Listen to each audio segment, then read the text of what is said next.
Olá pessoal, eu estou aqui gravando esse conteúdo justamente para nos ajudar na disciplina de psicofisiologia, uma das disciplinas do nosso curso de psicologia lá da Estácio, tá certo? Eu estou aqui como aluno, simplesmente para ajudar naquilo que eu sei, naquilo que eu conheço, tá bom?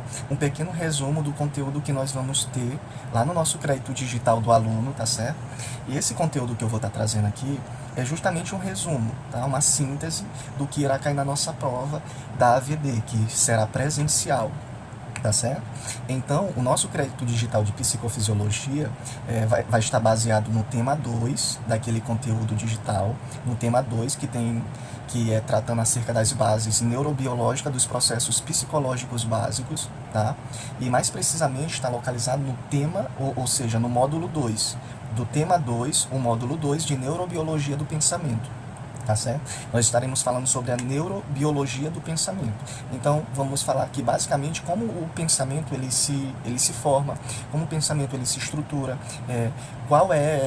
quais são os funcionamentos, quais são as bases, como que se dá o processamento desse pensamento. Então, tudo isso aqui vai ser um dos tópicos dos assuntos que a gente vai estar trazendo, tá bom? Então, vamos lá. Falando acerca do cérebro e do pensamento. Quando falamos acerca do cérebro e do pensamento, é interessante nós entendermos e conhecer o significado do que seja o pensamento, o que é o pensamento e quais são as áreas que esse pensamento ele vai se desenvolver, em que áreas do cérebro ele se desenvolve, em que áreas do cérebro ele vai ser construído, quais são as bases biológicas da formação do pensamento. Então, basicamente, é sobre isso que nós estaremos vendo, sobre os processos psicológicos de formação de pensamento, estaremos vendo também interfaces com memória e funções executivas. Basicamente, a gente estará falando sobre pensamento, a formação do pensamento, o que é pensamento. A princípio, precisamos entender que o pensamento ele vai ser formado no córtex cerebral. Mas precisamos entender o seguinte, que o córtex cerebral ele é dividido de duas formas. De que forma o córtex cerebral ele é dividido? Ele é dividido em hemisfério direito e hemisfério esquerdo. Porém, nessa divisão, há também uma subdivisão. Esse córtex cerebral que é dividido em hemisfério direito e hemisfério esquerdo, ele possui a subdivisão em lobos, que é o lobo frontal, parietal, occipital, aqui na base da nuca, e também os lobos temporais, que ficam aqui no pavilhão auditivo, certo? Então, basicamente, esta é a divisão, tá? O córtex cerebral é dividido em hemisfério direito e hemisfério esquerdo e possui as suas subdivisões, que são justamente as subdivisões, que são o lobo frontal, parietal, temporal e occipital. São basicamente as 4 subdivisões. Porém, nessas 4 subdivisões, nós temos essas divisões, ela vai dar origem ao neocórtex. O neocórtex é uma das partes mais importantes do desenvolvimento da espécie humana, tá? É preciso nós entendermos isso, que é uma das principais partes ou áreas do desenvolvimento da espécie humana, porque é justamente nessa área que nós teremos a regulação de comportamento humano, de processamentos mentais, de informações originada dos órgãos dos sentidos, e nós teremos também a elaboração de pensamento, de percepções sensoriais, emoções e processos cognitivos, certo? Então, precisamos entender isso, que o neocórtex, ele sendo uma das áreas mais importantes do desenvolvimento da espécie humana, é justamente por suas funções de regulação do comportamento e também de processamento de informações originadas dos órgãos dos sentidos. Ou seja, quais são os nossos órgãos dos sentidos? Visão, audição, olfato, paladar e tato. Ok? Então, entendido isso. Então, o neocórtex, ele vai ser essa área responsável justamente por isso, pela essa função de regulação do comportamento humano, do processamento de informações originadas dos órgãos dos sentidos, ele vai ser responsável pela elaboração de pensamentos e percepções sensoriais, emoções e processos cognitivos. Então, o neocórtex, basicamente, ele está responsável por todas essas funções. Então, porém, onde que acontece a construção do pensamento? Aonde que o pensamento ele é construído? Aonde que ele é formado? Isso é interessante, porque isso pode ser uma questão de prova.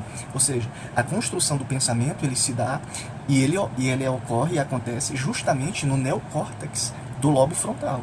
Tá? Isso é importante. É justamente graças a uma variedade de estruturas que se mobilizam para fazer o desenvolvimento dessas funções. Tá? Então, precisamos destacar os processos cognitivos. Por exemplo, a cognição, o processo de informação que chega do sistema nervoso e são transformados em conhecimentos. Acontece justamente aonde? no lobo temporal, ou seja, no pavilhão auditivo. E para isso é necessário algumas habilidades mentais, como percepção de estímulos de ambiente, memória e pensamentos. A cognição é um exemplo disso, o processamento de informações que chegam até o sistema nervoso e que são transformados em conhecimento. Pensamento palpável. Os pensamentos, eles não são palpáveis, certo? Os pensamentos, eles não são palpáveis. Mas quando nós falamos de pensamento palpável, que é o que tem no nosso crédito digital, o que precisamos entender?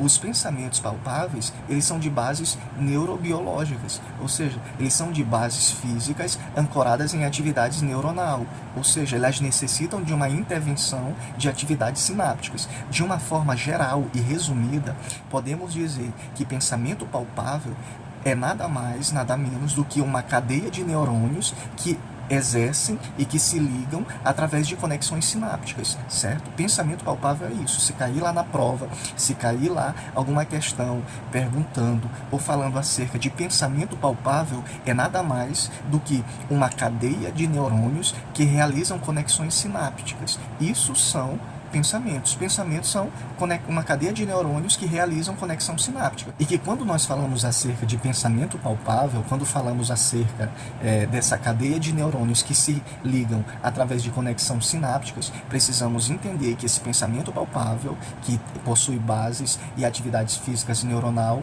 ou seja, baseado em atividades sinápticas, eles acontecem aproximadamente em 300 milissegundos. É extremamente rápido que essa cadeia de neurônios eles realizam conexões sinápticas. Então precisamos entender basicamente isso. Vamos falar aqui sobre os tipos de memória e sua relação com o pensamento. Quando falamos de pensamento, automaticamente precisamos falar também da memória. E o que é memória? A memória e a formação do pensamento. Por exemplo, nós temos pelo menos 3 tipos de memória. Temos a memória sensorial, temos a memória de curto prazo e a memória de longo prazo.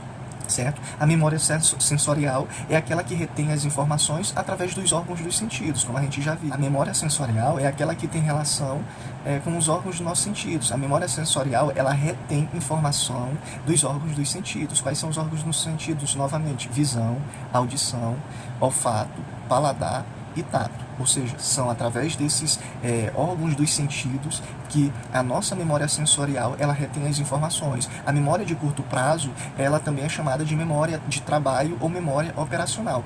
É aquele tipo de memória que nós utilizamos no dia a dia para realizar alguma atividade, no ambiente de trabalho, no serviço, em casa. Esta é a memória de trabalho. A memória de curto prazo, ela tem relação também com a memória a longo prazo. Então, basicamente, a memória de curto prazo, a memória de trabalho ou a memória operacional, ela retém as informações do cotidiano, aquelas informações passageiras, aquelas informações momentâneas, e ela é evocada no tempo necessário de utilização. Tem ligação direta com a memória de longo prazo. E nós temos também a memória de longo prazo. A memória de longo prazo, ela está relacionada, retém informações através das experiências vividas, ou seja, através das experiências da vida. A memória de longo prazo, ela está relacionada àquelas experiências, aqueles fatos, aquelas circunstâncias que a pessoa ela vive desde a infância até os dias de hoje, até o exato momento em que nós estamos vivendo.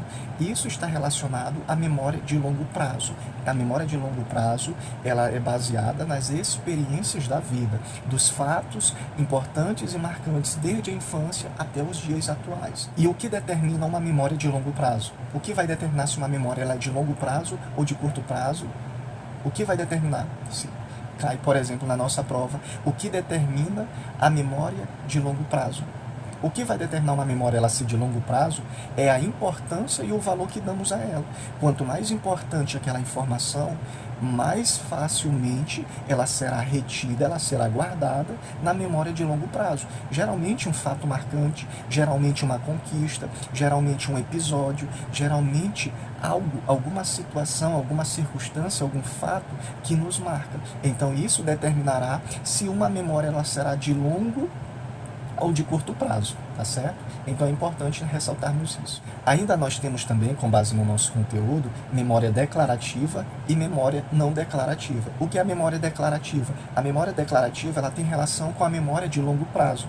Ela é um tipo de memória explícita. Por que ela é um tipo de memória explícita? Porque basicamente ela está relacionada com a forma com que essas circunstâncias, que esses fatos e que essas situações elas podem ser acessadas facilmente. Então, basicamente, a memória declarativa é uma memória de longo prazo, é um tipo de memória explícita, porque ela pode armazenar os fatos mais importantes e elas podem ser evocadas e acessadas de forma consciente. Você pode se lembrar de um fato conscientemente, de longo prazo, lá da infância, que o marcou, justamente porque ela é uma memória declarativa.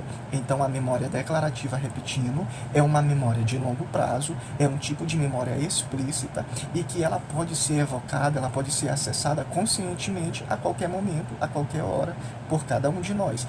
Este tipo é o tipo de memória declarativa. A memória declarativa está dividida de duas formas em relação à sua organização. Por exemplo, ela está dividida em memória episódica e memória semântica.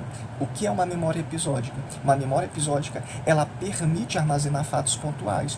Um exemplo, onde você estava quando aconteceu o atentado às Torres Gêmeas, lá nos Estados Unidos, no dia 11 de setembro. Ou seja, o local onde a pessoa estava é um fato pontual.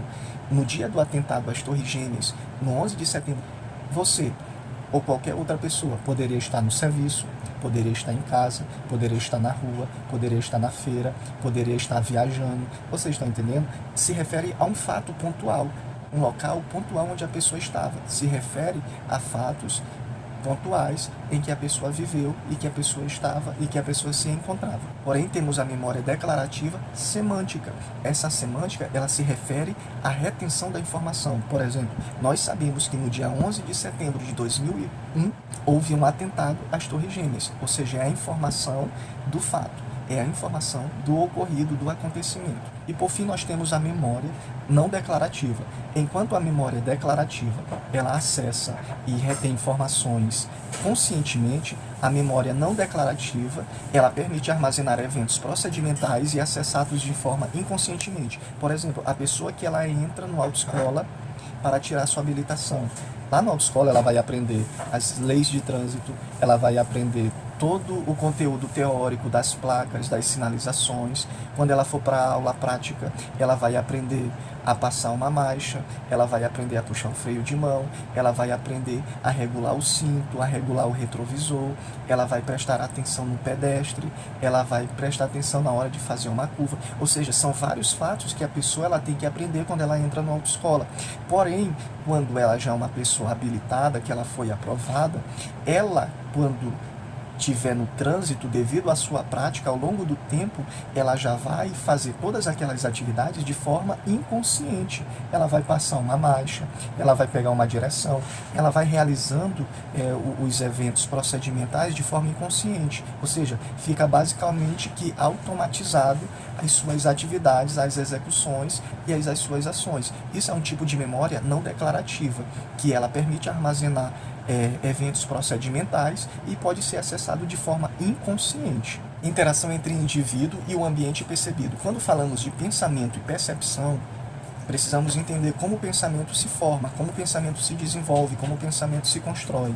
Ou seja, o pensamento ele se forma através da interação entre o indivíduo e o ambiente percebido, ou seja, através das experiências vivenciadas pelos órgãos dos sentidos. Os órgãos dos sentidos eles são responsáveis por captar, codificar e também transportar as informações do ambiente interno e externo para serem processadas pelo sistema nervoso. É importante nós ressaltarmos, os órgãos dos sentidos eles permitem comunicação do corpo com o ambiente por meio da atenção, da seleção, da organização, da interpretação, do armazenamento e da recuperação de informações. Através de todos esses fatores, os órgãos dos sentidos vai permitir essa comunicação do corpo com o ambiente. Por exemplo, vamos dizer que uma pessoa, ela está lavando roupa, ela coloque no varal as roupas e depois de 30 minutos ela percebe que o céu está nublado, o céu está encoberto, está havendo trovão, relâmpago. Automaticamente, a memória de longo prazo daquela pessoa vai entender que possa ser que chova ou que vai chover. Porém, a memória de curto prazo, que é a memória operacional, a memória de trabalho, ela vai entender o quê? Que ela tem que tirar as roupas do varal, porque se chover, vai impedir a secagem das roupas. Ou seja, aqui nós temos dois tipos de memória trabalhando ao mesmo tempo. A memória de curto prazo, que é a memória operacional, a memória de trabalho, e nós temos a memória de longo prazo, que é aquela através das experiências vividas, que nós sabemos que quando está o céu nublado, quando está trovejando, possa ser que vai chover. Então temos a relação das memórias de curto prazo e de longo prazo. Pensamento e resolução de problemas. Como que nós solucionamos inúmeras situações do cotidiano? Através do pensamento.